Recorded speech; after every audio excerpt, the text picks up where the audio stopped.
Hi, everybody. Marcus Johnson here. I am the online voice of USC Aiken Athletics and, more specifically, USC Aiken Pacer Baseball. Now, the Pacers have had a very strong tradition of good teams and have had a lot of great moments in their history for baseball. But one we're going to focus on took place only a couple of years ago, back March 9th, 2017, when USC Aiken went up against the not only the number one team in the nation in Nova Southeastern, but also the defending national champions. So, needless to say, it was quite the hype leading up to the series, and I remember looking at the matchup and going, "This is going to be good." And needless to say, Game 1 did not disappoint at all. The Game 1 was probably one of the best games that I've ever seen after covering 5 years of Pacer baseball, and not to mention all the other games I went to as a student. But the game ended up being a legendary game in the history of Roberto Hernandez Stadium. Pacers coming away with an 11-10 win on a walk-off in the bottom of the ninth inning. And I mean, something like that, you think at 11-10, it was just a bunch of offenses going wild out there. But I mean, it was a brutal game, nearly 4 hours long. But it didn't feel like that when you were up in the booth working the game. Just do a quick rundown of the game. I mean, the first half of the game was back and forth. Through the first 4 innings, neither team could really get a lead and hold it for very long. The leadoff man, actually, for Nova Southeastern, Giancarlo Cintron, ended up hitting a solo home run to take a 1-0 lead in the first at-bat of the game. But the Pacers rebounded in the bottom of the first, knocking in 4 runs, and you're thinking, okay, here we go. That's a huge blow. How are they going to respond? And the Sharks came back and ended up taking a 5-4 lead in the second inning.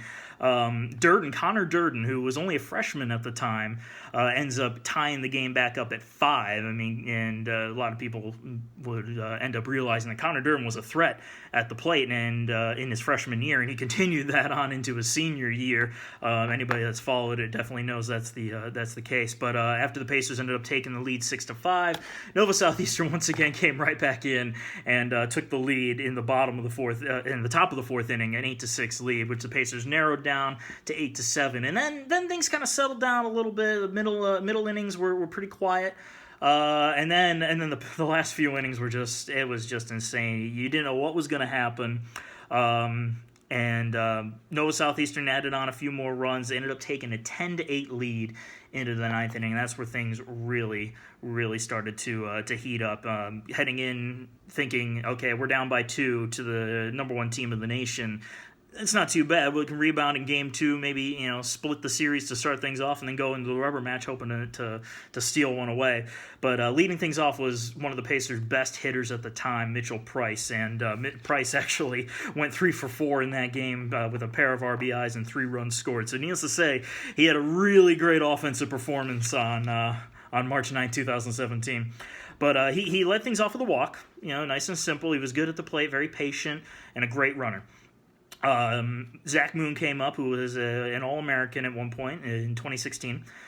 He ended up picking up a single as well, moved Price on over to second base. So you got 2 men on, tying runners at first base, and Moon, not known for his speed, ended up getting pinch run for, but that's not a big deal. Freddie Beeman III actually came into pinch run for him. And then Connor Durden, the freshman phenom, comes up and rips an RBI single to drive home Mitchell Price. Beeman moves over to third base. The Pacers have runners on the corners, still nobody out.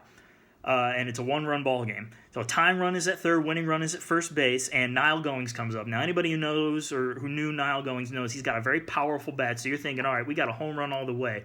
But and this at-bat was actually very crucial. Goings loved to be aggressive at the plate, and he was patient. He was very patient. He took all of his aggressive tendencies and put them aside. Drew a 3-1 count, and on ball 4, he ended up getting hit by the pitch to take first base. So it's bases loaded, nobody out, and that was very important because the next man up, Dalton Weeks, ended up striking out looking. So it's bases still loaded now with 1 out, and Tyler Ammerman coming to the plate. Now, Tyler Ammerman, was I mean, you don't expect him to go yard, and guess what? He didn't have to go yard. Tyler Ammerman ends up getting a 2 RBI single, just drives it on up, and if you go back and watch the game, you will hear me going absolutely crazy up in the booth, and that is raw emotion. That was not planned or anything like that. I was going absolutely nuts seeing what I saw out there as Ammerman drove in the pair of runs to take the game 11-10, and the Pacers fed on all of that coming into the next game, picking up an 11-3 win, and to take the series from the number one team in the nation and the defending national champions. So they came into Roberto Hernandez Stadium, but they didn't come out as winners, as USC Aiken took everything down, and they ended up picking up the top spot from Nova Southeastern a little later in the series, and a lot of it goes in part to taking those first 2 games, the 3-game set. They were the number one for a little bit there. Sadly, didn't get to hold on to it, but they did earn another NCAA tournament berth. It was their second consecutive berth, and just a phenomenal season, phenomenal group of guys, and just an absolute pleasure to watch those guys go out there onto the field. But again, moments in Pacer history, this is definitely one of the top ones.